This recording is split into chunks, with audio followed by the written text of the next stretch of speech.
dibiayai oleh negara. Dari mana uangnya? Dari kekayaan alam tadi yang diserahkan kepada negara. Tetapi karena pengelola negara ini tidak paham konstitusi, mereka kemudian hanya bekerja jadi buruh-buruh politik. Apalagi 10 tahun terakhir ini, akhirnya kekayaan alam kita memperkaya Cina, negeri Cina, ya.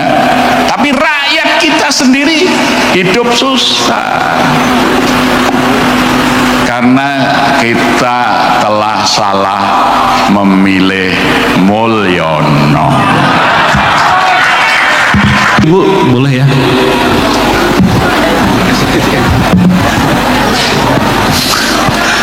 Silakan. Udah ada pertanyaannya kan? Silakan. Sorry, Mbak. Di luar Ramadan juga ada kajian politik.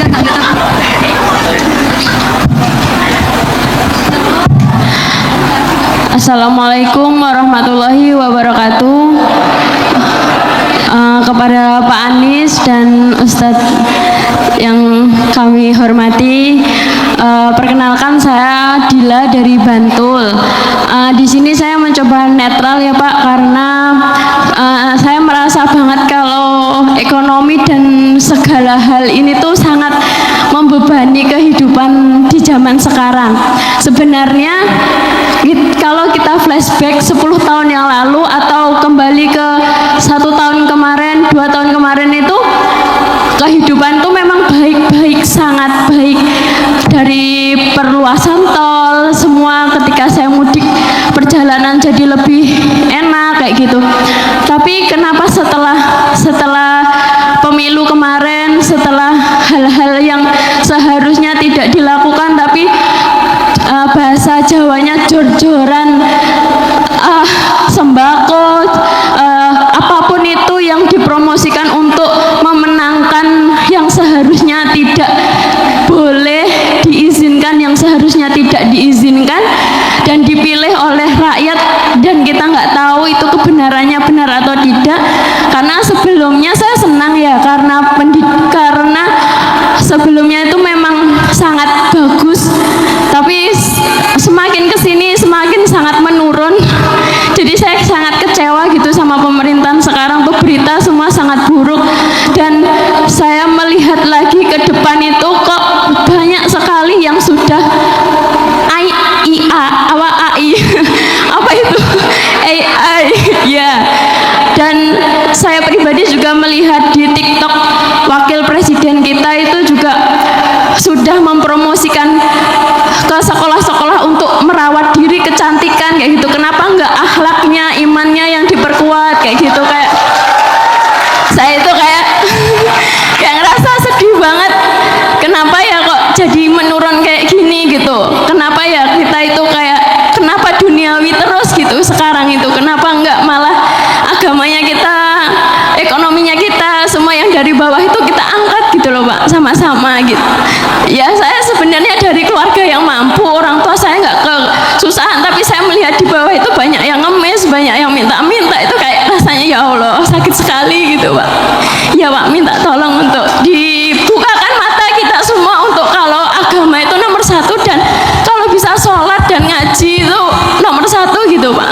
Ya. Terima kasih Pak.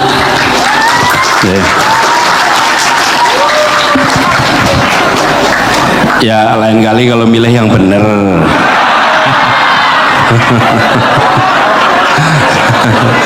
Iya. Kalau menyesal ya sudah menyesal lah gitu. Iya. Nggak milih katanya. Oh, nggak milih. Nah ini kelihatannya lebih mantap kalau Ustaz Jazir yang ngomong ya. Sebetulnya konsep kesejahteraan rakyat itu berawal dari kesadaran pengelolaan sumber daya itu dengan konsep wakaf yang produktif. Itu tercantum di konstitusi pada pasal 33 ayat 1. bumi, air, dan kekayaan yang terdapat di dalamnya dikuasai oleh negara dan sebesar-besarnya untuk kemakmuran rakyat. Jadi bumi, air, dan kekayaan yang terkandung di dalamnya di Indonesia ini setelah merdeka, dalam konsep para pendiri negara ini milik rakyat. Oleh karena itu rakyat mewakafkan kepada negara sebagai nazir, mengelola sumber kekayaan alam itu sebesar-besarnya untuk kemakmuran rakyat. Nah, sekarang mesti kita audit.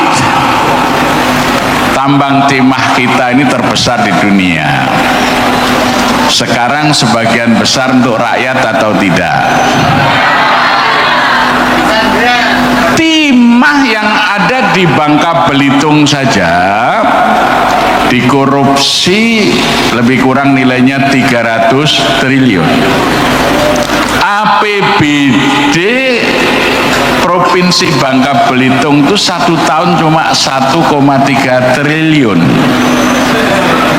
Yang dikorupsi 300 triliun. Jadi bisa untuk APBD 100 tahun lebih tanpa pajak bisa hidup orang di Bangka Belitung kalau konsepnya benar, sebesar-besarnya untuk kemakmuran rakyat. Apakah wakil kita mengaudit sekarang ini? Mestinya DPR mengaudit. Timah di Konawe itu berapa 1 tahun yang ditambang? Berapa besar untuk kemakmuran rakyat? Kalau yang untuk rakyat kurang dari 50%, presidennya harus diturunkan. Karena melanggar konstitusi.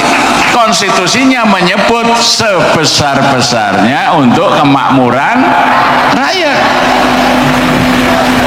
Nah, demikian juga cabang-cabang produksi yang menguasai hajat hidup orang banyak dikuasai oleh negara.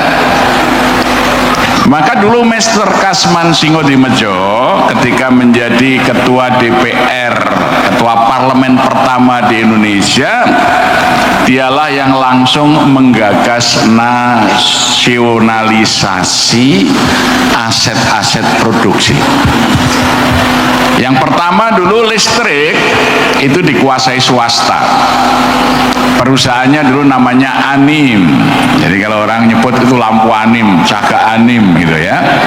Anim itu perusahaan pengelola listrik swasta. Singkatannya Anim itu Algemene Nederlands Indie Electric Maskapai. Maka Amin itu diambil alih Anim itu oleh negara, diganti menjadi PLN, perusahaan listrik negara. Nah, sekarang menjadi PT PLN terbuka, sahamnya dikuasai oleh dunia, tidak hanya oleh Indonesia. Ini melanggar konstitusi. Sehingga sekarang karena investor PLN itu mau untung, maka tarif dasar listrik naik terus. Ya, karena keuntungannya dituntut terus. Kalau ini milik negara, tidak mengejar keuntungan, tetapi bagaimana listrik itu menerangi seluruh rakyat. Ini gagasan Mr. Kasman dengan nasionalisasi. Diikuti yang kedua oleh transportasi umum. Dulu kereta api itu milik swasta, namanya NIS, Nederlands Indie Spoorwegen Maskapai. Diambil alih oleh negara, diganti dengan PNKA, Perusahaan Nasional Kereta Api. Kemudian menjadi PJKA, Perusahaan Jawatan Kereta Api. Sekarang menjadi PT KAI. Sehingga Anda sekarang naik kereta api ekonomi, Anda harus ikut membayar hutang kereta api cepat wash. Ini kan kurang ajar pemerintah ini. Karena konsepnya badan usaha ini tidak lagi milik negara, padahal pasal 33 ayat 2 jelas, cabang-cabang produksi yang menguasai hajat hidup orang banyak dikuasai oleh negara. Sekarang dikuasai oleh negara asing. Maka dari produksi kita, dari sumber alam kita tidak bisa memenuhi pasal berikutnya, termasuk pasal 31. Setiap warga negara berhak mendapat pendidikan yang layak bagi kemanusiaan. Jadi mestinya pendidikan itu tanggung jawab negara, bukan tanggung jawab keluarga. Sehingga semua pendidikan itu dibiayai oleh negara. Dari mana uangnya? Dari kekayaan alam tadi yang diserahkan kepada negara. Tetapi karena pengelola negara ini tidak paham konstitusi, mereka kemudian hanya bekerja jadi buruh-buruh politik. Apalagi 10 tahun terakhir ini, akhirnya kekayaan alam kita memperkaya Cina, negeri Cina, ya. Tapi rakyat kita sendiri hidup susah karena kita telah salah memilih Mulyono.